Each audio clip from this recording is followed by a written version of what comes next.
Good morning everyone, welcome back to my channel Shantana লাইফস্টাইলে আপনাদেরকে অনেক অনেক স্বাগত। তো আবার চলে এসেছি নতুন একটা সকালের সঙ্গে নতুন একটা দিনের শুরু করতে। তো সকালের শুরুতেই আজকে তোমরা দেখতে পাচ্ছ আমার একটা অপছন্দের কাজ নিয়েই আমি আজকে সকাল সকাল বসে পড়েছি। তার কারণ হলো আমার ঘরটা ঝাড় দেওয়া হয়ে গেছে, সেগুলোর আমার শ্যুট করা হয়নি। ঘর ঝাড় দিয়ে বাইরেটা ধুয়ে নিয়েছি। ততক্ষণে আমার ফোনটা চার্জ হয়ে গেছিলো, তো দিয়ে আমি শ্যুট করে নিলাম যে একটু না এগুলো শেয়ার করে দিই। তো এই যে বাসন নিয়ে বসে পড়েছি মাজতে। তো এগুলো ছিল রাতের বাসন, তো সেগুলোই আমি মেজে নিচ্ছিলাম। আজকে সকাল থেকে এই বাসন মাজা এইসব কাজকর্ম নিয়েই তোমাদের সামনে চলে এলাম। তো বাসনগুলো মেজে ভালো করে ধুয়ে নিচ্ছি। ধুয়ে নেওয়ার পরে দিন আমার ঘরটা মুছতে হবে, ঘরটার মুছে। আর আজকের দিনটা ছিল বুধবার, তো বরমশাই আজকে যায়নি যেহেতু, তো সে কারণেই আমি আজকে সকাল সকাল সমস্ত কাজগুলো করে নিচ্ছি। রান্নাবান্না পরে হবে, সে কারণে বরমশাই যদি না যায় তাহলে রান্নাবান্নাটা পরে করলেও হয়, কারণ বরমশাই পরে দুপুরবেলায় গিয়ে বাবাকে খাবারটা দিয়ে আসে। সে কারণে আমার সকালবেলা অত চাপ নিতে হয় না। আর সকালবেলায় ও সেরকম বাড়িতে থাকলে ভাত টাত খাবারও কোনো চাহিদা থাকে না, মুড়ি টুড়ি এসবই খেয়ে নেয়, একদম হালকা খাবার খায়। তো সে কারণেই তো ভাবলাম যে আজকে সকাল সকাল যে কাজকর্মগুলো করছি সেগুলো একটু তোমাদের সঙ্গে শেয়ার করে নিই। সকালের কাজকর্ম তো কোনো দিনই অতটা সেভাবে শেয়ার করা হয় না। তো যাই হোক, এদিকে আমার কথা বলতে বলতে দেখো বাসন মেজে ঘরটাও মোছা হয়ে গেল। সিঁড়ি টিড়ি সব ঘরগুলো আমি একবারে মুছে নেব। আর মুছে টুছে দিয়ে ধরো এদিকে কাজ বাজ সেরে আমি চলে যাব জামা কাপড় ছেড়ে নিয়ে ঠাকুরের বাসনগুলো মাজা ঘষা করতে। তো ঠাকুরের বাসনগুলো নিয়ে দেখো চলেও এসেছি। যেমনি কথা বলছি সেরকম বলতে বলতে ঠাকুরের বাসনগুলো এবার আমি মেজে ধুয়ে দেখো পরিষ্কারও করে নিয়েছি, দিয়ে ঘরে চলে এসেছি বিছানাটা গোছাতে। তো বিছানাটা গুছিয়ে নিই, কারণ হলো বরমশাই পরে উঠলো, তাই সে কারণে পরে বিছানাটা গোছাতে হচ্ছে। এদিকে আমার গোপুসোনাকে সেবা টেবা দেওয়া হয়ে গেছে, তারপরেই আমি এসেছি বিছানা গোছাতে। দিয়ে বিছানা গুছিয়ে নিয়ে দেন আমি একটু যাব আজকে বরমশাইয়ের সাথে একটু যাব বাজারে। আর আমার শরীরটাও ভালো না, তো একটু ওষুধও নেব, সে কারণেই আরও বরমশাই বললো যে চলো তুমি চলো, তোমার কি প্রবলেম তুমি বলে ওষুধ নেবে, সে কারণেই। আমার একটু গা হাত পা ব্যথা জ্বর এটা ছিল, তো সে কারণেই। তো যাই হোক, এদিকে আমি বিছানাটা গুছিয়ে নিচ্ছি, পরিষ্কার করে নিলাম। আর ওইদিকে লেপ আর বালিশগুলো সব রোদে দিয়ে দিলাম। আর এদিকে চলো রেডি হয়ে চলে আসলাম বাজারে। আর দেখো আমাদের এদিকে প্রচণ্ড ভিড় ছিল, যেহেতু স্কুল টাইম ছিল সেই টাইমটা। আর এদিকে না সব দোকানপাটগুলো একটু ভাঙা পড়েছে রাস্তায়, আর সব দিকেই ভাঙা পড়ছে, এটা তোমরা জেনে থাকবে। তো আমাদের এদিকে ওই দেখো রাস্তাঘাট ভাঙা পড়েছে। তো এখানে এখন চলে যাচ্ছিলাম একটু মুদিখানার দোকানে, মুদিখানার কিছু বাজার ছিল। তো গিয়ে দেখছি মুদিখানার দোকানটা না ওখান থেকে উঠিয়ে অন্যদিকে নিয়ে গেছে। বলছিল এর আগেই যে উঠিয়ে নিয়ে যাব, তো সেদিকে অন্যদিকে উঠিয়ে নিয়ে গেছে। তো সেগুলো আর তোমাদের সঙ্গে আজকে শেয়ার করলাম না। তো এদিকে দেখো এই পাশে চলে গেলাম, এই সাইডটাতে মুদিখানার দোকানটা গলিতে চলে গেছে। তো ওই দোকানে প্রচণ্ড ভিড় ছিল, সামনে প্রচণ্ড মালপত্র সাজাচ্ছিল, তাই আর আমি তোমাদের কিছু শ্যুট করিনি। আর এদিকে বাজার টাজার করে দেন আমরা চলে আসলাম বাড়ি। তো বাজার টাজার করাও ভিড়ের মধ্যে আর কিছুই আমি তোমাদের শেয়ার করতে পারিনি। তো এদিকে দেখো এই সবজি বাজার করে নিয়ে এসেছি, আর এদিকে মুদিখানার বাজারও নিয়ে এসেছি। তো সেগুলোই তোমাদেরকে একটু দেখাচ্ছিলাম। আর এদিকে আজকে না অনেকটা বেলা হয়ে গেছিলো যেতে, তাই না মাছটা ভালো পাইনি, আর মাংস খাবার ইচ্ছে হয়নি বলে বরমশাই ডিমই নিল, বললো যে ডিমই দিয়ে এসে আমি বাড়িতে এসে আমার জন্য বরমশাই মুড়ি খেয়ে নিয়েছে, আর আমার জন্য দুটো রুটি ছিল, একটা ডিমের অমলেট করে নিয়ে আমি রুটি দুটো খেয়ে নেব। দিয়ে ওষুধ নিয়ে এসেছিলাম, সেই ওষুধটা আগে খেয়ে নিচ্ছিলাম, কারণ হলো জ্বরটা তো ছিল, তাই ওষুধটা আগে খেয়ে নিই, না তো কাজকর্ম পরে ভালোভাবে করতে পারবো না। আর একটা ওষুধ পরপর 3-4টে ওষুধ ছিল জানো না। তো যাই হোক, ওষুধ খেতে খুবই বাজে লাগে, তাও কিছু করার নেই, খেতে হবে। খুব অসুবিধা না হলে যতক্ষণ না হয় ততক্ষণ কিন্তু আমি ওষুধ খাই না। তো যাই হোক, এদিকে ওষুধটা খেয়ে নিলাম, আর এদিকে সবজিগুলো একটু গুছিয়ে নিচ্ছি। আর মুদিখানা বাজারটা না এখন গোছাবো না, শুধু তেলটা বের করে রাখলাম, যেহেতু লাগবে তেলটা আমার একবারে বাড়ন্ত হয়ে গেছে। আর এগুলো আমি নিয়ে রেখে দিচ্ছি আমাদের যে গুপ্ত ঘর আছে সেই ঘরের মধ্যে। তো এখানে আমি সব চাল ডাল সমস্ত কিছু আমি এখানেই রেখে দিই। তো ব্যাগেই সব রেখে দিলাম, যে পরে আমি গুছিয়ে নেব সময় করে। তো সে কারণে তো এদিকে আবার চলে এলাম রান্নাঘরে। তো এবার রান্না এদিকে ভাত বসিয়ে দিয়েছি, আর এদিকে ডিম আর আলু সেদ্ধ বসিয়ে দিয়েছি। এটা শুধু দুপুরকার জন্য রান্না হচ্ছে, আর সে কারণে আমাদের 3 জনের। তো এদিকে ডিমটা আমার দেখো সেদ্ধ হয়ে গেছে, তো আমি এই ডিমগুলো নামিয়ে নেব। আর এদিকে ভাতটাও আমার ফুটছে, ভাতটা এখনও হয়নি, ভাতটা হতে টাইম আছে। তো ডিমটা নামিয়ে নিলাম। নামিয়ে কিছুক্ষণ ঠান্ডা হওয়ার জন্য রেখে দেবো। আর এদিকে আমি নিয়ে বসে পড়েছি ডিমের তরকারি রান্না করার জন্য। পেঁয়াজ টেয়াজ এগুলো সব কেটে নিচ্ছি। কেটে নিয়ে এগুলো সব মানে মশলা টশলা করে নেব, দিয়ে ডিমগুলো আমি দেন ছাড়িয়ে নেব। ততক্ষণে আমার ওইদিকে ডিমটা ঠান্ডা হতে হতে আমার এদিকে মশলাগুলো কাটাবাটা হয়ে যাবে ধরো, সে কারণেই। তো এই তো ডিমের ঝোলে যা যা লাগে পেঁয়াজ, রসুন, আদা, কাঁচা লঙ্কা এইসবই। তো আমি একটু কাঁচা পেঁয়াজ কুচিয়েও দিই, আবার বেটেও দিই। যেমন টমেটো একটু কেটেও দিই, আবার একটু বেটেও দিই। সেরকম আমি তখন মিক্সারে দিয়ে দিচ্ছি রসুন, তারপরে আদা, তারপরে পেঁয়াজ, কাঁচা লঙ্কা, টমেটো, সেগুলোই তোমাদেরকে দেখাচ্ছিলাম। এগুলোই ধরো পেস্ট করে নিয়েছি। পেস্ট করে নিয়ে আর এদিকে যে একটুখানি পেঁয়াজ কুচিয়ে রেখেছি আর টমেটো কেটে রেখেছি, এটাও কিন্তু আমি ডিমের ঝোলেই দেবো। আমি বাটা মশলাও দিই, আবার এদিকে খাটা মশলাও দিই, আমার ভালো লাগে বেশ। তো যাই হোক, এদিকে আমার হয়ে গেছে। আর এদিকে আমি ডিমগুলো এবার ছাড়িয়ে নেব। একটু ঠান্ডা হয়ে গেছে, কিন্তু খুব ঠান্ডা হয়েছিল না, ভালোই গরম ছিল, দেখো এখনও ধোয়া উঠছে। তো যাই হোক, আমি ডিমটা একটু ঠান্ডা জল দিয়ে নেব। ঠান্ডা জল দিয়ে তারপরে আমি ডিমগুলো এক এক করে সব ছাড়িয়ে নেব। এই করতে আবার আমাকে একটু বাইরেও যেতে হয়েছিল, ঘোষ চলে এসেছিলো দুধ দিতে। তাই হোক, দুধটা নিয়ে এসে আবার ডিমগুলো ছাড়িয়ে নিলাম। ছাড়িয়ে নিয়ে আমি ডিমগুলো একটু খুন্তি দিয়ে না চারিদিকে মানে একটু কেটে কেটে নেব, তাহলে না ডিমের গোটা ডিমগুলোর মধ্যে ভালো মশলা ঢোকে। তো এটা আমার বড়দের কাছ থেকেই শোনা, তো সেইভাবে আমি করি। আদৌ ঢোকে কি না আমি বুঝতেও পারি না, আমার মনে হয় তো ঢোকেই না। তো যাই হোক, এইভাবে। আর ডিমটা না আমার খুব একটা পছন্দ না, আমি খুব ভালোবাসি না, আমার খেতে ভালোও লাগে না, খুব রেয়ার আমি খাই। আর ডিমের তরকারি হলে আমার ভাত খেতে একদমই ভালো লাগে না, তবুও কিছু করার নেই আজকে। তো কিন্তু আজকে কিন্তু ডিমের তরকারিটা খুব ভালো হয়েছিল, আমি ভাতটাও খেয়েছিলাম। আমি ডিমের কুসুম কোনো দিনই খাই না, আজও খাইনি। তো যাই হোক, এদিকে ডিমটা হলুদ লবণ দিয়ে মাখিয়ে নিলাম। আর এদিকে মশলা টশলা সব রেডি করে নিয়েছি। আর এদিকে আমি তেলের ওপর দিয়ে দেবো এলাচ, দারচিনি, তেজপাতা আর একটু জিরে। আর ডিমের ঝোলে না একটু পেঁয়াজ কী বলে জিরে দিলে সোমবারে আমার খুব ভালো লাগে। তো এদিকে আমি ডিমগুলো আগে ভেজে নিচ্ছি, লাল লাল করে ডিমগুলো ভেজে নিই। আমি খুব একটা লাল লাল করে ভাজি না, তাহলে আমাদের কারোই ভালো লাগে না। ডিমটা একটু হালকা ভাজলে বেশি ভালো লাগে। তো এই দেখো, এদিকে হালকায় ভেজে নিচ্ছি, ভেজে নিয়ে সব এক এক করে তুলে নিচ্ছি।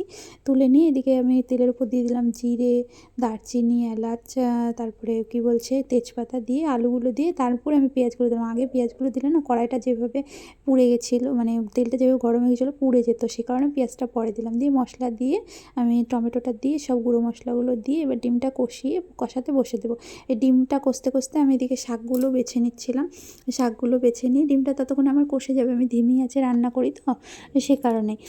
তো এদিকে আমি লাল শাক নিয়ে এসেছিলো বড়মশাই, আজকে অনেক দিন বাদেই লাল শাকটা নিয়ে এসেছিলো আমাদের বাড়িতে। লাল শাকটা খুবই কম হয়, অতটা কেউ পছন্দ করে না। আর শীতের দিনে লাল শাক মানে অতটাও আর ভালো লাগে না। শীতের দিনে যেহেতু শীতের মরশুমে অনেক ধরনের শাক হয়, সে কারণে। তো যাই হোক, এদিকে শাকগুলো আর লাল শাকে না প্রচণ্ড পরিমাণে বালি হয়, প্রচণ্ড, আমার তাই মনে হয়। তো লাল শাকটা ধুতে খুব টাইম লেগেছিলো, ভালো করে না ধুলে না খাওয়া যায় না, কিচকিচ কিচকিচ করে।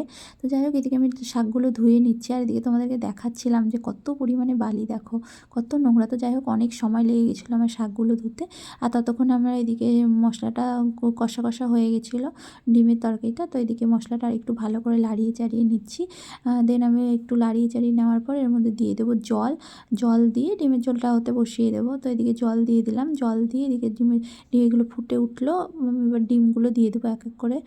তো আমাদের 3 জনের জন্য 3টে ডিমই রান্না করেছিলাম, বেশি রান্না করিনি, যেহেতু শুধু দুপুরবেলার জন্য ছিল, সে কারণে। তো এদিকে আমার ডিমের ঝোলে আমি ডিমটা দিয়ে দিলাম। তো আর কিছুক্ষণ রেখে দিলাম, তো ডিমের মধ্যে যাতে সব মশলা টশলা সব ঢুকে যায়, সে কারণে কিছুক্ষণ রেখে দিলাম। আর এদিকে আমি শাকগুলো নিয়ে বসে পড়েছি কাটতে। ভালো করে ধুয়ে নিয়ে এসেই তারপরে আমি শাকগুলো কাটতে বসে পড়েছি। তো শাকগুলো কেটে নিচ্ছি। আর আমি না শাক তো যে মানে মোটা মোটা করেই কাটি, অত মিহি মিহি করে কাটতে পারি না, আমার হয় না, কি জানি আমি চেষ্টা করলেও হয় না। তো এদিকে আমার শাকগুলো কাটা হয়ে গেছে, তার সঙ্গে আমি শাকে যা যা দিব সেগুলোও কেটে নিয়েছি। আর এদিকে ডিমের ঝোলে আমি গরম মশলা দিয়ে আমি ডিমের ঝোলটা নামিয়ে নিচ্ছি। তো এদিকে আমার ডিমের ঝোলটা দেখো একদম কি সুন্দর হয়ে গেছে, আর কালারটা কি সুন্দর এসেছে। এরকম কালার হলে তরকারি এমনিই দেখতেই ভালো লাগে। তো সেরকম ডিমের ঝোলটা কিন্তু খেতে খুব ভালো হয়েছিল আজকে, আমি ভাবতে পারিনি এতটা ভালো লাগবে খেতে আমার। এইদিকে আমি এবার কড়াইতে তেল দিয়ে দিয়েছি, আর দিয়ে দেবো একটু কালো জিরা আর শুকনো লঙ্কা ফোড়নে। আজকে আমি কালো জিরা ফোড়ন দিয়ে শাকটা রান্না করব ভাবছি। আর দিয়ে দেবো ওই কেটে রেখেছিলাম কাঁচা লঙ্কা, একটু পেঁয়াজ আর আর একটু রসুন। তো আমি শুনেছিলাম লাল শাকে নাকি পেঁয়াজ দিলে ভালো লাগে। সত্যিই মানে তোমরা কখনো ট্রাই করে দেখো যে শাকে, লাল শাকে মানে পেঁয়াজ দিয়ে। তো আমার না, আমি জানি না তোমরা কে কে খেয়েছো, তো আমার এই ফার্স্ট টাইম আমি খেলাম, তো আমার খুব ভালো লেগেছিলো খেতে। মানে আমি শাকে পেঁয়াজ দিই না, রসুন দিই। আর অনেক শাকে আমি রসুন দিই না, স্কিপ করে যাই, কারণ আমি শুনেছি শাকে ভিটামিনটা চলে যায়। কিন্তু লাল শাকটা যেহেতু আমাদের পছন্দ না, তাই ভাবলাম একটু দিয়েই দেখি, যে বলে ভালো লাগে খেতে। মা বলেছিল এই কথাটা আমাকে, যে একটু দিবি, খেতে ভালো লাগবে দেখবি। তো আমি সেটাই দিলাম। আর লবণ হলুদ এই তো শাকের দেওয়ার মশলা, তো এইটা দিয়ে আমি কিছুক্ষণ ঢেকে রেখে দেবো। দিয়ে তারপরে কিছুক্ষণ পর আমি শাকটা নামিয়ে নেব।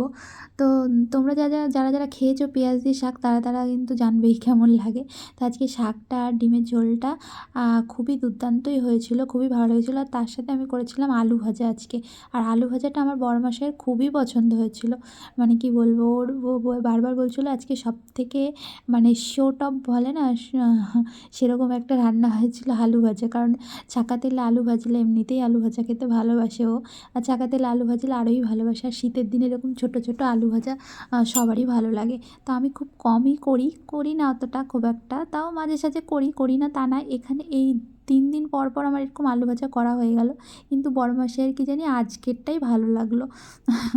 2 দিন কিছু বলেনি, কিন্তু আজকে আমার মনে হয় গরম গরম খাবারটা ছিল, সে কারণে হয়তো ওর অতটা ভালো লেগেছিলো। তো এদিকে আমার আলু ভাজাগুলো হয়ে গেল। দিয়ে দেখো হয়তো এরকম ছাঁকা তেলের মধ্যে ভেজে নিয়েছিলাম বলে ভালো লাগছিলো। তো যাই হোক, এই কড়াইটা না আজ এখন আর আমি মাজবো না, রেখে দেবো। কারণ অনেকটা তেল আছে। আর রাতে ভাবছি যে আজকে একটু অন্য কিছু রান্না করব। বড়মশাইয়ের আবদার আছে কিছু রান্না করে দেওয়ার। তো সেটাই আমি ভাবছিলাম রান্না করব বলে আমি রেখে দিয়েছি। আর এদিকে বাবার খাবারটা আমি গরম গরমই প্যাক করে দিচ্ছিলাম, যে এখনই দিয়ে চলে আসবে, সে কারণে ও এদিকে স্নান টান করে না ও পুজোটা দিয়ে নিয়েছে। তো তোমাদেরকে আমি দেখাবো যে আজকে ও পুজো দিয়েছে। ওকে আমি বলছিলাম যে আমার তো একটু লেট হয়ে যাচ্ছে, তাহলে তুমি পুজোটা দিয়ে দাও। কিন্তু ও যে এভাবে পুজো দেবে আমি ভাবতেও পারিনি। তোমাদেরকে দেখালে না তোমরাও হাসবে ওর পুজো দেওয়া দেখলে। আর ছেলে মানুষের দেওয়া কী বলবো বলো, ছেলে মানুষকে তাও যে এইটুকু যে করে দেয়, এইটুকুই তো করে দেওয়ার লোক নেই আমার কাছে বলো। সে কারণে তো আমি এতেই খুশি। তো যাই হোক, এদিকে দেখো গোপুসোনাকে দিয়েছে। তো গোপুসোনাকে গ্লাসটা না একটা থালের ওপরে দিয়েছে ও।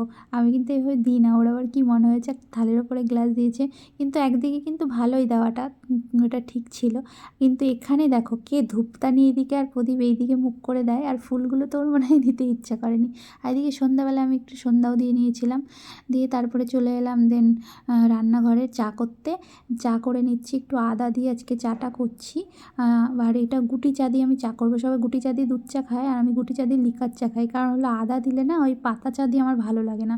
তো এই চাটা দিয়ে, এই চায়ের প্যাকেটটা আমি নিয়ে এসেছিলাম সকালবেলাতেই কিনে। তো সেটা দিয়ে চাটা করে নিলাম। তো চাটা করে না একটু মুড়িও মেখে নেবো। চা বিস্কুট দিয়ে খাওয়ার পরে দিয়ে একটু মুড়ি মেখে নেবো। তো আবার পরে আমাকে চা করতে হয়েছিল, কিন্তু সেগুলো আর তোমাদের সঙ্গে শেয়ার করিনি আমি কিছুই। তো এদিকে আমরা চা খাই, আর তোমরা ভিডিওটা দেখো। তো আশা করছি আজকে ভিডিওটা তোমাদের খুবই ভালো লাগবে, কারণ আমি অনেকটা ফুটিয়ে তোলার চেষ্টা করেছি ভালো মতন করে, যাতে তোমাদের দেখতে খুব ভালো লাগে। আর স্কিপ না করেই যাতে তোমরা ভিডিওটা দেখো, সে কারণেই। তো যাই হোক, এদিকে আমার চাটা দেখো রেডি করে নিয়েছি। আর এদিকে মুড়িটাও আমি মেখে নিচ্ছি। মুড়ির মধ্যে দিয়েছি গাজর, পেঁয়াজ, কাঁচা লঙ্কা, সব কিছু দিয়েছি। শুধু ধনেপাতাটা ঘরে ছিল না, তো বড়মাসি আজকে ধনেপাতা বাজার থেকে আনতে ভুলে গেছে।